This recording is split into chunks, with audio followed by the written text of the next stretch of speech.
It's totally normal to feel hungry when you're eating in a calorie deficit to try to lose weight, but I have 3 hacks that I want to share with you guys that really help me feel a lot more full and make it through that hungry period.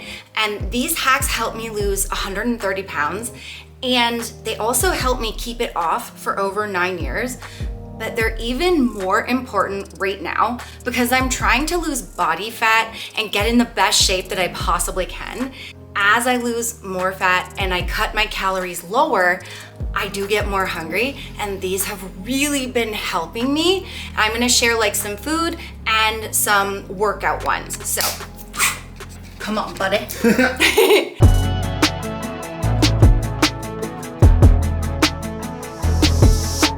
So the first one is low calorie, high volume eating versus calorie dense foods. So there's a ton of really great like calorie dense foods out there that are really healthy and stuff, but just because they're healthy doesn't mean that they're low calorie, and you can only eat like a really small amount. Like for instance, I do still keep this in my diet, but peanut butter, a tablespoon of it is 90 calories. So what I like to do is I'll still eat a little bit of the calorie dense ones, but I try to build my day full of high volume, low calorie foods, because the more food that I'm eating for fewer calories, it makes me feel full. So I fill my belly up on veg and fruit because they're low calorie and they're high volume, meaning you can have a lot of them for fewer calories.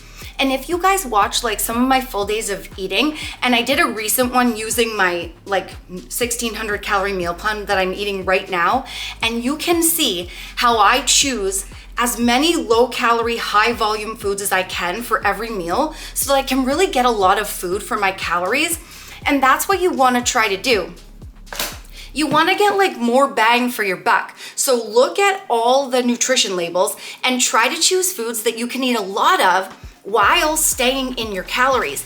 And if you do that for most of your day, you'll see how much food that you can actually get while staying in your calorie deficit. And here's an example. This is smoked Black Forest ham from Costco. So Kyle and I were eating a calorie dense food for breakfast. We were eating 1 regular slice of like low sodium bacon every day for breakfast. And that was 110 calories. When we decided to do this cut, we were like, we like to make small changes. And so we said, what can we do? Like, we still want to eat something bacony, but how do we lower our calories and still eat the bacony thing? So we first switched to turkey bacon, but then we switched to the ham because 2 slices of Black Forest ham is 70 calories and 12 grams of protein, this specific brand.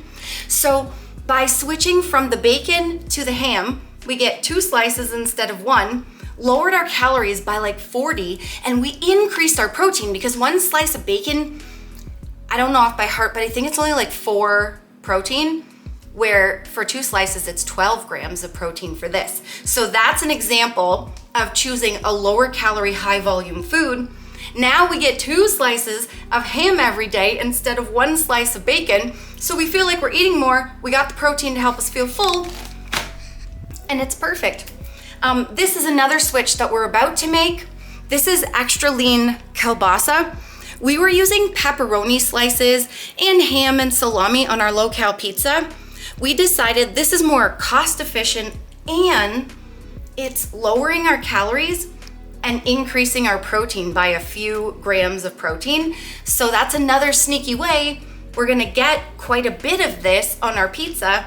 We still get pizza, but it's less calories and it's gonna keep us full because it's a little more protein. Second one, cardio and weights. So we learned overall, like Kyle and I both lost the same amount of weight, kept it off for the same amount of time. We're both doing this lean out. We've learned that we used to think the more cardio, the better, but when you're cutting your calories and you're doing a lot of cardio, you get hungrier more often. So we learned that you have to actually keep an eye on your cardio. We were doing 60 minutes, so an hour of cardio 6 days a week, and we realized like we didn't really want to move after the cardio. We were really drained. We were extra hungry. So we decided to cut it down every day by 10 minutes. So now we're doing 5 to 6 days of cardio for 50 minutes a day. And if we decide to do a 6th day, we do it a very gentle one, meaning we'll like go to the mall and walk around at stores, and we'll still do it for 50 minutes, but it's a little gentler because it's not like we always do slow, like low intensity cardio, but at the mall it is even a bit slower, so it's a little gentler. And that seems to be helping us keep our hunger more at bay. And we're learning, as you lose body fat, like you do lose some muscle, cutting down on our cardio seems to be helping us preserve some of our muscle. Like I'm 5 weeks in, and normally I'd be a lot more loose skin, flappier, but I still have quite a bit of muscle, and I know that's because we've lowered the cardio a bit. And then the other thing is weight training. So we started lifting weights after we lost our weight to start filling out some of the loose skin with muscle, which we did. But we started with like 6 days a week of weight training. We were doing like 2-hour sessions. And we've learned over time, again, because we were drawing out the sessions, we weren't really zoning in and really training the muscle intensely. So we weren't really getting great results. Plus, we were extra hungry because we were spending so much time working out. You're lifting really heavy too, which yes. really kind of taps into your central nervous system, which you don't want to do because you're already stressing it with dieting. Exactly. We found overall with exercise, less is more, especially in a cutting phase. Kyle and I have known for a really long time that diet is key. So like exercise is the cherry on top. It really shouldn't be the focus. Like you really need to be eating in a calorie deficit, and you do that with diet. And we've known that for a long time, but it's taken us, even after like losing weight, doing lots of these like little cuts that we do to lose body fat, we're just starting to really let it lay in now how important diet is. And training, yes, we want to preserve muscle. We like that the muscle helps fill out our loose skin. We like the cardio, but we don't need to do a lot of it because our food is the key. And you can out-train a bad diet. So focus on your diet and cherry on top for exercise. If you want to know exactly how I get lean, I have a weight loss ebook called Leaner Not Meaner. You get my exact weight training and my exact cardio plan, my exact 4-week meal plan, plus 24 tasty recipes. It's pretty much like spending a month with me. And Code Nicole will save you 10% off. The link is down below. And if you're looking for a good protein, we got this. This is HTLT Steps, and it's literally the best tasting protein powder ever. And this is a bonus because casein and whey protein, which this one is, casein's a slower digesting protein, and that helps you feel fuller longer. So that is really cool in this one.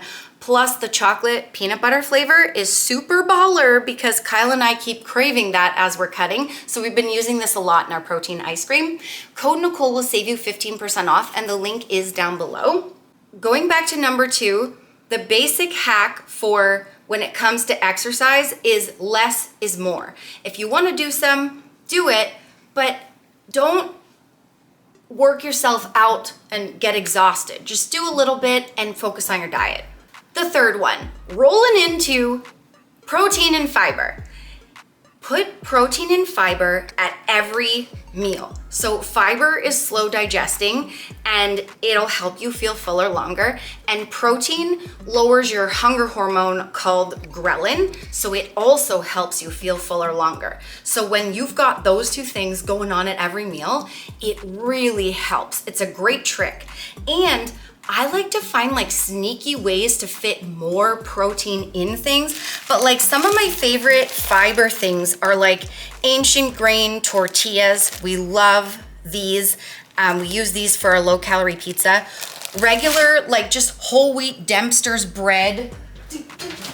So like even if you're not looking to lean out or whatever, just stay on a normal eating plan. Choosing, like if you're making, we always made pizzas, we just switched to like English muffins, whole wheat, or whole wheat bread, or whole wheat tortillas. Why not be fuller a bit longer?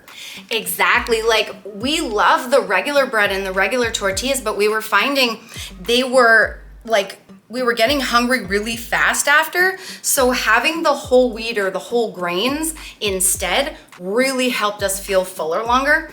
Popcorn's another great thing. And obviously, as you can see, we're low on it because we eat it a lot, but it has a lot of fiber in it. And this goes with the first hack of low calorie, high volume. Like, a quarter cup of seeds, which is why this is in here, a serving of this, makes like 5 cups of popped popcorn, and it makes a pretty big bowl. And we eat that for a snack while we're watching movies and stuff, and it really helps us feel full, plus the fiber, plus it's high volume. It's a real great food for when you're cutting. We're big eaters, we have big appetites. So to feel like it's a never-ending bowl when you're eating popcorn, that really helped, and it still does. And if there's fiber in things, popcorn, whole wheat, it actually takes you longer to eat them. Yes, that's a good point. It does. This is a sneaky way that I sneak in more protein. I use protein milk, and this is the Fairlife 0%.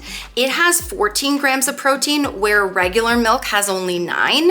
And I love using this in everything, like oatmeal. I bake with it. I actually make protein mashed potatoes with it. Like, I use it, everything that requires milk, I put this in place and it bumps up the protein.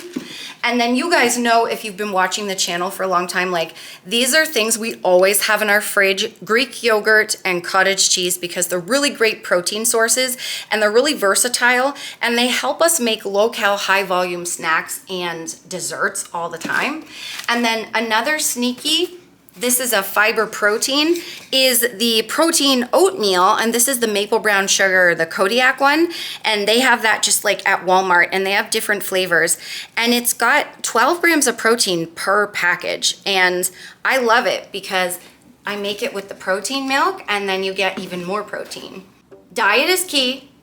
Exercise is the cherry, so less is more, less is better.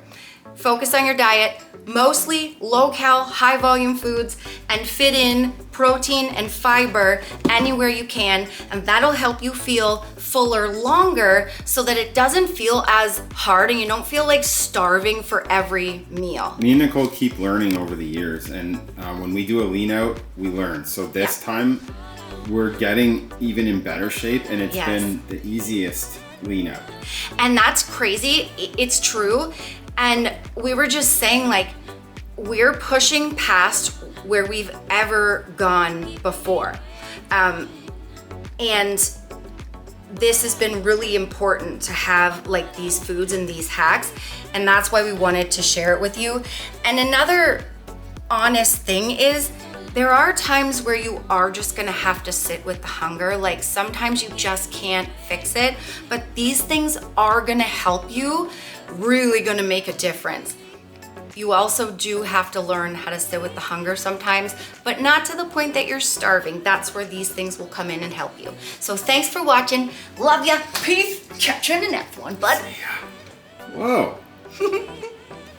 Remember, the friends, that weight loss isn't just about the number on the scale. It's also about here and here. Heart and mindset. Fight through it. You can do it. Don't give up.